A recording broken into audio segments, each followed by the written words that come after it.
कहानी शुरू होती है एक शांत मछुआरों के गांव से। एक छोटी लड़की झील के किनारे खेल रही थी, जबकि उसका पापा मछली पकड़ने की तैयारी कर रहा था। वो अपनी जाल लेकर पानी में घुस गया। लड़की रोने लगी क्योंकि उसे दुख हो रहा था कि उसका पापा पानी में काम करने जा रहा है और उसे किनारे पर अकेला छोड़ रहा है। तो पापा पानी से बाहर आया और उसके साथ खेलने बैठ गया। उसने कुछ मजाकिया चेहरे बनाए और बेवकूफी भरी हरकतें की, जिससे लड़की हंसने लगी और फिर खुश हो गई। अचानक पापा पानी में कांपने लगा। नीचे से कुछ चीज उसे खींच रही थी, उसे गहराई में घसीट रही थी। लड़की हंसती रही, सोच रही थी कि पापा अभी भी मजाक कर रहा है। उसे पता ही नहीं चला कि वो असली खतरे में है, जब तक वो पूरी तरह गायब नहीं हो गया और सिर्फ खून ऊपर तैरने लगा। गांव वालों ने सोचा कि उस आदमी को नदी के राक्षस ने खा लिया, तो उन्होंने पैसे इकट्ठे करके एक ताओवादी पुजारी को बुलाया राक्षस को भगाने के लिए। अपने मंत्रों से पुजारी ने एक बड़ा राक्षस मंटारे पकड़ लिया और दावा किया कि खतरा खत्म हो गया। लेकिन एक जवान राक्षस शिकारी सुआनजांग वहां से गुजरा और महसूस किया कि अभी भी बुरी ताकत बाकी है। उसने गांव वालों को चेतावनी दी कि वो बड़ा मछली असली राक्षस नहीं है और पानी का खतरा अभी खत्म नहीं हुआ। गांव वाले, जो उस घमंडी पुजारी की बातों से भड़के हुए थे, सुनने को तैयार नहीं हुए, बल्कि वो सुआनजांग पर गुस्सा हो गए। उसे बुरी तरह पीटा और सजा के तौर पर लटकाकर गांव के चौक में बांध दिया। सोचकर कि अब पानी सुरक्षित है, गांव वाले सब तैरने चले गए। लेकिन जल्दी ही उनकी खुशी खत्म हो गई। असली नदी का राक्षस अचानक आया और एक औरत को पूरा निगल गया। गांव वाले घबरा गए और इधर उधर भागे, सोचकर कि पानी से बाहर रहेंगे तो सुरक्षित रहेंगे। लेकिन वो गलत थे। नदी का राक्षस अपनी लंबी जीभ बाहर निकालकर उन्हें शिकार करने लगा।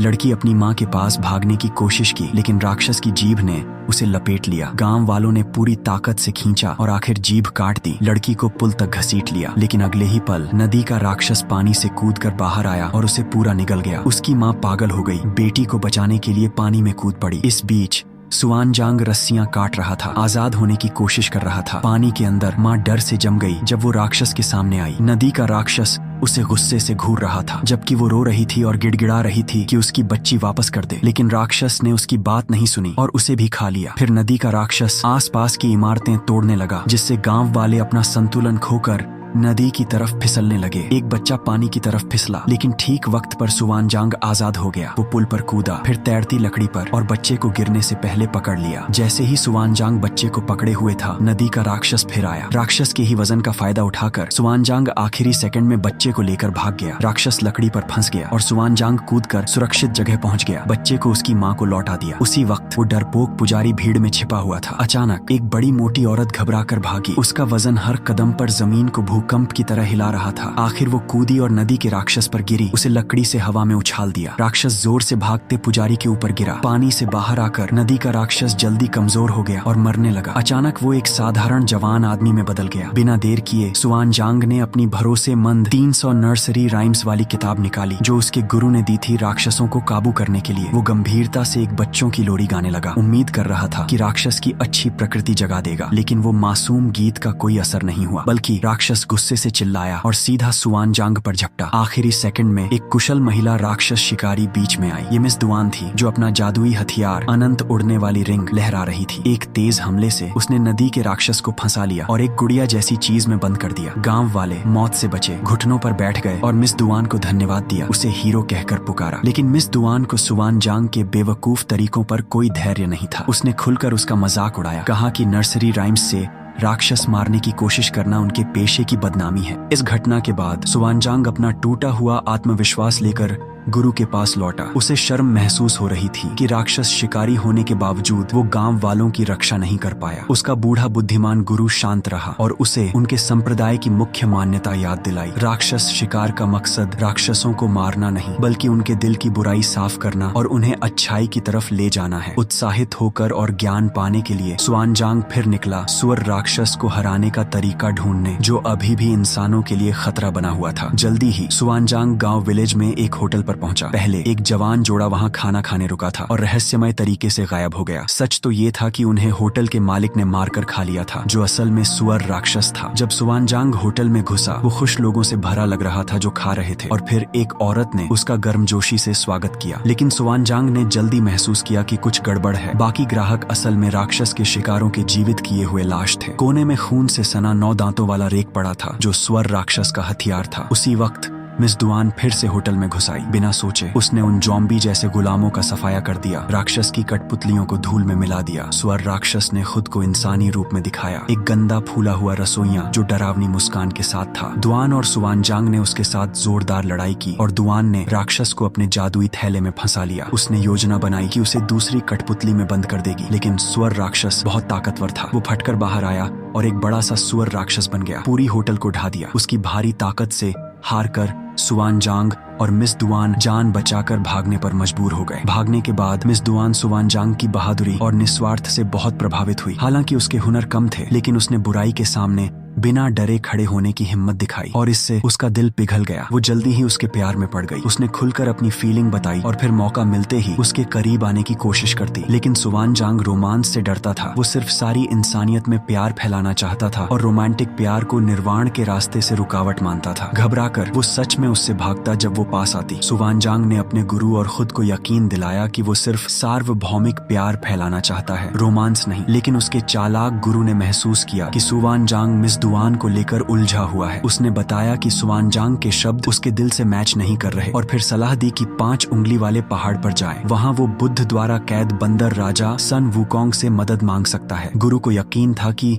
वुकोंग की मदद से सुवानजांग आखिर स्वर राक्षस को काबू कर लेगा। सलाह मानकर सुवानजांग 5 उंगली वाले पहाड़ के लिए निकला। उस रात सफर के दौरान सुवानजांग पर अचानक कुछ आदमियों के ग्रुप ने हमला कर दिया। हैरानी की बात, उन्होंने मिस दुआन को भी पकड़ लिया था, लेकिन ये मिस दुआन का पागलपन भरा प्लान था। उसने पूरा हमला खुद स्टेज किया था। उम्मीद कर रही थी कि सुवानजांग उसे बचाएगा और आखिर उसके प्यार का जवाब देगा। इतना सब कुछ करने के बाद भी सुवानजांग उससे दूर रहा और उसे फिर से ठुकरा दिया। गुस्से और दुख में मिस दुआन ने अपना आपा खो दिया और सुवानजांग को खुद कैद में डाल दिया। उसे बांधकर छोड़ दिया जब तक वो शांत नहीं होता। फिर अचानक स्वर राक्षस वापस आया। गुस्से में उनके कैंप से जोर से टकराया। उसने मिस दुआन को पहचान लिया कि वो वही है जिसने उसे चोट पहुंचाई थी। उसने सीधा उस पर हमला किया। उसने उसे बुरी तरह घायल कर दिया। उस नाजुक वक्त पर 3 दूसरे राक्षस शिकारी आए। उनके फैंसी नाम थे 5 स्टाइल्स फिस्ट, ऑलमाइटी फुट और प्रिंस इम्पोर्टेंट। मशहूर स्वर राक्षस को हराने का मौका पाकर उन्होंने उसके साथ थोड़ी लड़ाई की और उसे फिलहाल भगा दिया। हंगामे के बाद सुवानजांग को इतना चिंतित देखकर मिस दुआन ने उसकी चिंता को प्यार समझ लिया। सोचकर कि आखिर वो उसकी परवाह करता है, उसने फिर से अपनी फीलिंग जाहिर की, अलग जवाब की उम्मीद में। लेकिन सुवानजांग ने अपने मकसद के प्रति वफादार रहकर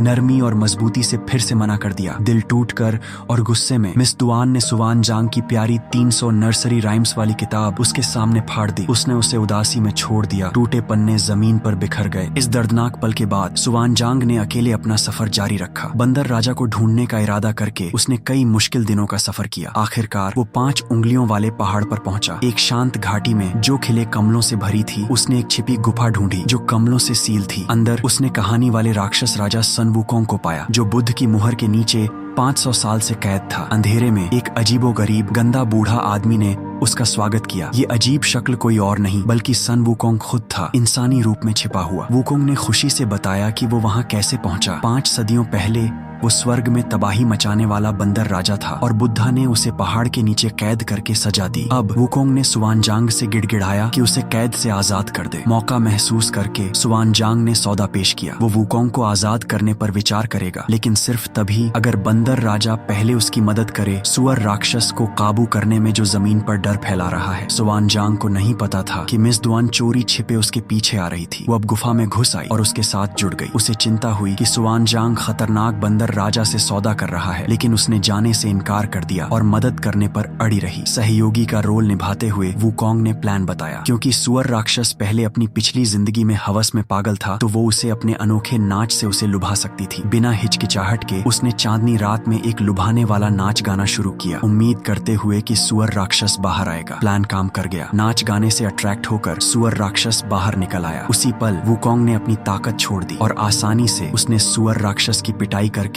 उसे हरा दिया। कुछ ही पलों में मिस दुआन ने अपना जादुई थैला निकाला और कमजोर राक्षस को पकड़ लिया। उसे छोटी कठपुतली में बंद कर दिया, ठीक पानी वाले राक्षस की तरह। मिस दुआन खुशी से झूम उठी। उसने दोनों कठपुतलियां सुवानजांग को तोहफे में दे दी। फिर वो शर्माते हुए अपनी उंगली से सोने की अंगूठी उतारी और सुवानजांग को ऑफर की, जो शादी का प्रस्ताव था। उसने सुवानजांग की नर्सरी राइम्स किताब भी निकाली, जो उसने फाड़ने के बाद मेहनत से जोड़ ली थी। हालांकि वो पढ़ न सकी थी और पन्ने रैंडमली जोड़े थे। बात दिल की थी। इन सच्चे इशारों से से मिस दुआन उम्मीद कर रही थी कि सुवानजांग आखिरकार उसके प्यार को कबूल कर लेगा, लेकिन उसने फिर उसके प्यार को ठुकरा दिया। उसे रोकने का इरादा करके सुवानजांग ने एक पत्थर उठाया और अपनी उंगली का हिस्सा काटने लगा ताकि सोने की अंगूठी उतार सके। ये झटका देने वाला काम मिस दुआन को पूरी तरह तोड़ दिया। दिल टूटकर वो आंसुओं में चली गई। जैसे ही वो गायब हुई, सुवानजांग को दिल में पछतावा हुआ। इतने में वूकोंग चुपचाप देख रहा था। वूकोंग ने हमदर्दी का नाटक किया। उसने सुवानजांग को बेवकूफ बनाया कि वो गुफा के मुंह का कमल तोड़ ले। बिना जाने सुवानजांग ने आखिरी सील हटा दी जो बंदर राजा को कैद रखती थी। एक बुरी हंसी के साथ वूकोंग गुफा से बाहर निकल पड़ा, 5 सदियों बाद आजाद, और तुरंत अपना असली रूप ले लिया। एक गुस्सैल बंदर राक्षस सोने के कवच में लिपटा। सुवानजांग डर गया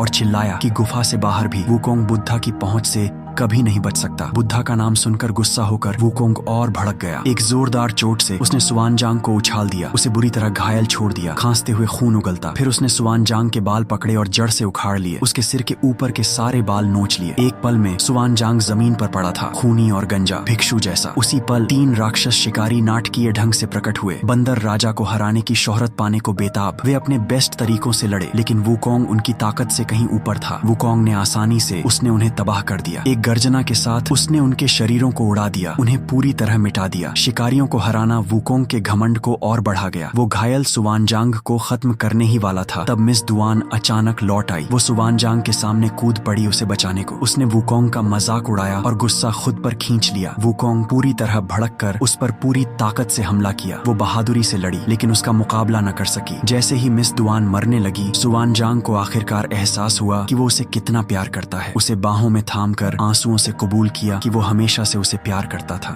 मिस दुआन हल्के से मुस्कुराई और उसकी गोद में मर गई, हवा में सोने की चिंगारियों में बदलती हुई। दुखी होकर सुवानजांग ने जोड़ी हुई नर्सरी राइम्स किताब को पकड़ा। गौर से देखा तो एहसास हुआ कि रैंडम पन्ने अब बुद्धा के प्रकाश का महान सूत्र बन गए हैं। उसी पल ज्ञान की किरण चमकी। उसने पवित्र सूत्र को सच्चे दिल से पढ़ा, दिव्य मदद की प्रार्थना की। एक चकाचौंध करने वाली रोशनी आकाश फाड़ कर आई। बुद्धा का विशाल हाथ उतरा और वूकोंग को जमीन पर पटक दिया, उसे उसके नीचे दबा दिया। जब धूल बैठी, वूकोंग फंस गया और हिल न सका। सुवानजांग शांत होकर पास आया और मिस दुआन की सोने की अंगूठी ली। उसने उसे वूकोंग के सिर पर पहना दिया। अंगूठी सिकुड़ गई और सोने के हेडबैंड में बदल गई। सन वूकोंग अब सुवानजांग का शिष्य बन गया था। दुख और नुकसान से सुवानजांग को सच्चा ज्ञान मिला। उसे पता चला कि दर्द और मोह का सामना करके ही सच में सब छोड़ सकते हैं और सबके लिए सच्चा प्यार फैला सकते हैं। उसके गुरु ने उसे तांग सांझांग नाम दिया। वो अब सन्यासी भिक्षु था जो पश्चिम की यात्रा करेगा। तांग सांझांग फिर निकल पड़ा पश्चिम की मशहूर यात्रा पर, अपने 3 सुधरे हुए राक्षस शिष्यों के साथ। पानी वाला राक्षस शियाओ जिंग बन गया, सुअर राक्षस जूबाजी बन गया और विनम्र बंदर राजा वैसे ही सन वूकोंग रहा। साथ में चारों ने पश्चिमी स्वर्ग की ओर सफर शुरू किया, बौद्ध ग्रंथ लाने के लिए।